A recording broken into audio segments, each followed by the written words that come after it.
Atenção! Começa agora uma teleaula de História do Ensino Médio. Você vai assistir a teleaula de número 67. Bons estudos!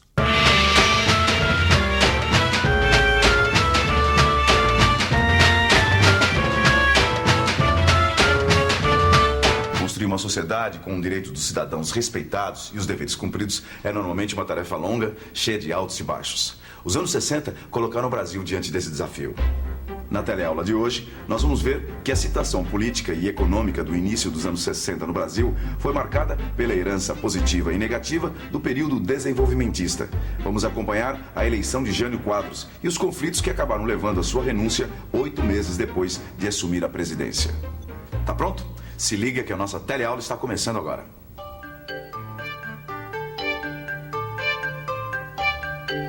Ô Vicente, oi. Eu não consigo entender essa renúncia do Jânio. Como que ele pôde renunciar desse jeito, rapaz? Não, e sabe o que mais impressiona? É saber que o Jânio foi o presidente que recebeu a maior quantidade de votos na história do Brasil até aquele momento. Sério? É verdade, dá uma olhada aqui, ó. Eu tava vendo esses números aqui, ó. Ó. Olha só os partidos que se juntaram para eleger o Jânio. UDN, PTN, PDC, PR e PL. Espera aí que tem mais. Olha só as dissidências dos outros partidos que entraram nessa. Os descontentes do PTB, PSD, PRP, PSP e PSB. Com esse monte de gente apoiando o cara, ele tinha mais era que ganhar. E ganhou bem, viu, Gil? O Jânio ficou com 48% dos votos. Isso dava 6 milhões de votos.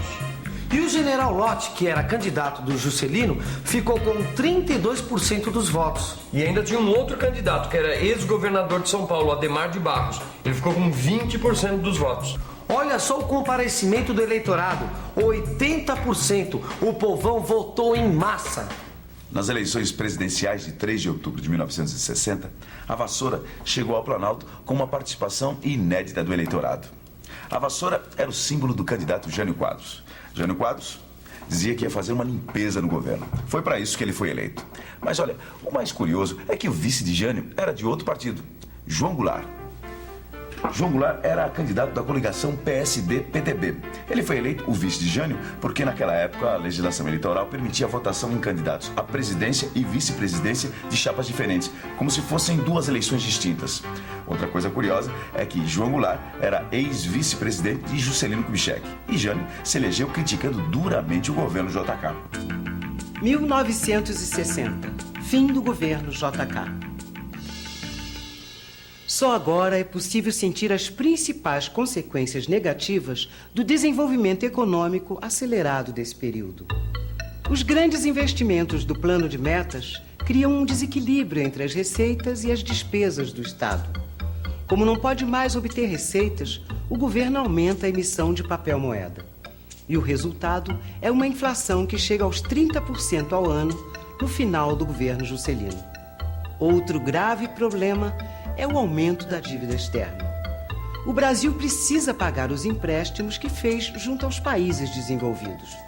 Entre 1955 e 1960, a nossa dívida externa aumenta em 60%. Jânio Quadros se aproveitou desses problemas do governo anterior e fez uma campanha eleitoral com duras críticas ao governo de Juscelino Kubitschek. Jânio prometia um governo austero e moralizador. O símbolo da vassoura, como a gente já viu, servia para mostrar a sua intenção de fazer uma verdadeira limpeza na administração pública.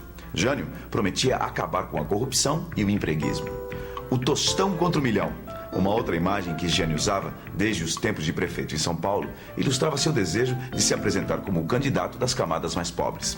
Prometia ao povo lutar contra os privilégios dos poderosos. Com isso, ele conseguiu conquistar votos de muitos eleitores de camadas sociais diferentes.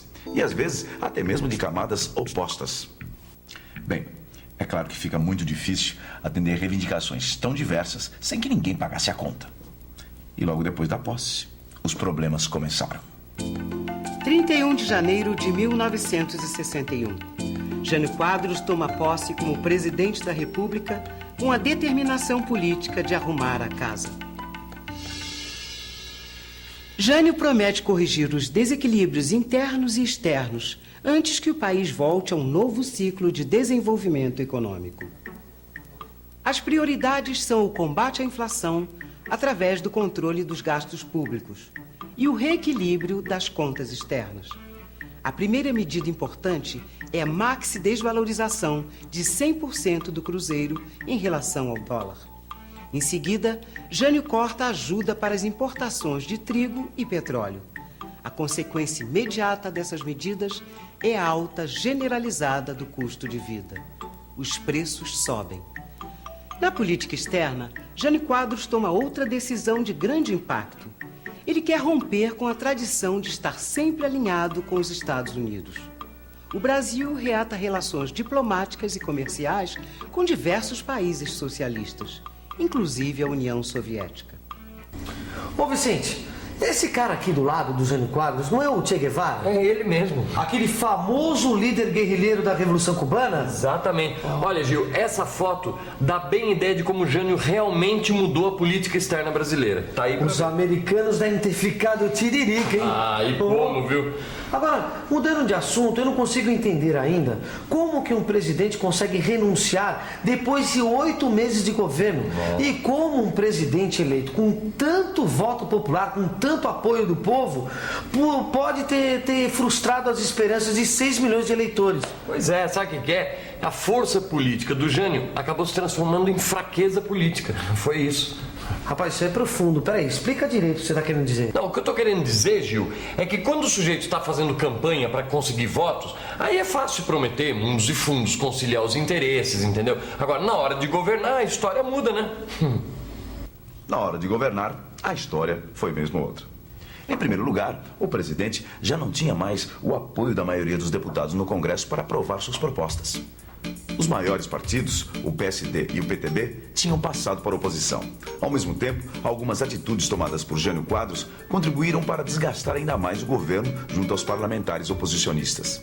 Cumprindo a promessa de fazer uma devassa na administração pública, Jânio instalou dezenas de inquéritos administrativos que atingiram justamente aqueles setores da administração que serviam de base política para o PSD e o PTB.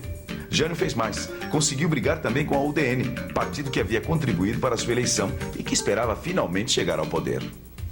O presidente não consultava a liderança dos partidos para nada. Assim, a UDN se via na delicada posição de ter de apoiar um governo do qual não fazia parte. Bom, o que aconteceu foi que algumas lideranças, como o Carlos Lacerda, passaram decididamente para a oposição. E isso é uma informação que faz a gente lembrar de uma coisa importante. O relacionamento de Jânio com a UDN e com outros partidos políticos é revelador de uma outra característica do seu governo: o forte personalismo. O presidente governava aparentemente acima dos partidos, da burocracia estatal e dos grupos sociais organizados. Jânio acreditava que sua autoridade vinha exclusivamente dele e do poder que lhe fora dado pelo voto popular. Além disso, a política externa do governo Jânio Quadros também criou problemas para ele. Você se lembra que ele se aproximou dos países socialistas? Pois é. Os setores conservadores, tanto civis como militares, que formavam justamente a base de sustentação política do governo, começaram a desconfiar dessa política externa de Jânio Quadros. Eles achavam que o presidente estava se aproximando muito dos países comunistas. Nem mesmo a política econômica de Jânio conseguiu apoio. Os salários foram congelados, enquanto a inflação e o custo de vida continuavam subindo. Menos de um ano após o início do mandato, o presidente se deparava com um quadro de crescente oposição e isolamento político. Foi o que, afinal, o levou ao gesto da renúncia. Em carta dirigida ao povo brasileiro, Jânio atribuía as dificuldades enfrentadas por seu governo à ação de forças ocultas, mas não esclarecia exatamente a que ou a quem estava se referindo. Eu tenho aqui alguns trechos da carta do presidente Jânio Quadros no ato da sua renúncia. Fui vencido pela reação e assim deixo o governo. Sinto-me, porém, esmagado. Forças terríveis levantam-se contra mim e me intrigam e me infamam, até com a desculpa da colaboração. Se permanecesse, não manteria a confiança e a tranquilidade, ora quebradas, indispensáveis ao exercício da minha autoridade. A mim não falta a coragem da renúncia. Como é que a gente explica essa história? Bem, alguns estudiosos acham que os objetivos não declarados de Jânio eram bem mais ambiciosos.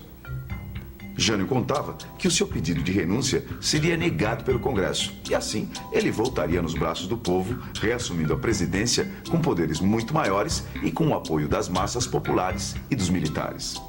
Jânio avaliava que haveria um veto militar à posse do vice-presidente João Goulart. E nisso ele até que estava certo. Mas o que aconteceu foi que o Congresso aceitou sem problemas a renúncia de Jânio.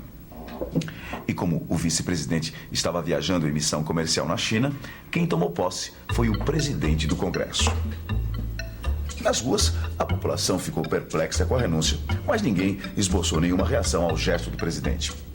Poucos dias depois, os ministros da Marinha, do Exército e da Aeronáutica divulgaram um manifesto em que vetavam a posse do vice-presidente, que, como a gente sabe, nem estava no Brasil naquele momento. Por trás do veto dos militares estavam as desconfianças que eles tinham em relação a João Goulart, ou Jango, como ele era conhecido. A vida política do vice-presidente estava associada ao getulismo e ao sindicalismo do PTB. Existia o medo de que Jango transformasse o Brasil numa república sindicalista, nos moldes do que Perón já havia feito na Argentina. Apesar de ser um grande proprietário de terras e de defender a propriedade privada e um capitalismo humano e patriótico, como ele dizia, Jango era acusado pelos setores mais conservadores de ter tendências comunistas. Criou-se então um impasse. Por alguns dias, o país ficou dividido em duas correntes opostas. De um lado, ficaram os que achavam que se deveria obedecer à Constituição e deixar que Jango assumisse o governo. Nesse campo estavam os sindicatos de trabalhadores, as organizações de estudantes, algumas entidades de empresários e uma série de políticos de centro-esquerda. Do outro lado, estavam os que se colocavam contra a posse de Jango e defendiam a realização de novas eleições presidenciais. O Congresso se reuniu e aprovou uma solução de conciliação entre as duas correntes. A solução foi a seguinte: foi votada uma emenda constitucional que alterou a Constituição para instituir no Brasil o sistema parlamentarista. E com isso, foi aceita a posse de João Goulart. Bom, desse jeito, chega ao fim a nossa teleaula de hoje. Agora, você fica com a revisão. E atenção, se liga aí que é hora da revisão. Na teleaula de hoje, você viu que apesar da euforia do desenvolvimentismo, a herança do governo JK também teve seu lado negativo. Você viu também que Jânio Quadros, apesar do apoio popular, não conseguiu cumprir as promessas de campanha e que a sua renúncia acabou colocando o país numa crise política. Finalmente, você viu que a solução encontrada para sair da crise foi a adoção do parlamentarismo. Você já deve estar se perguntando quais foram as mudanças introduzidas pelo parlamentarismo e por que essas mudanças permitiram superar o veto à posse de João Goulart. Calma, na próxima teleaula você vai entender tudo isso. Até lá!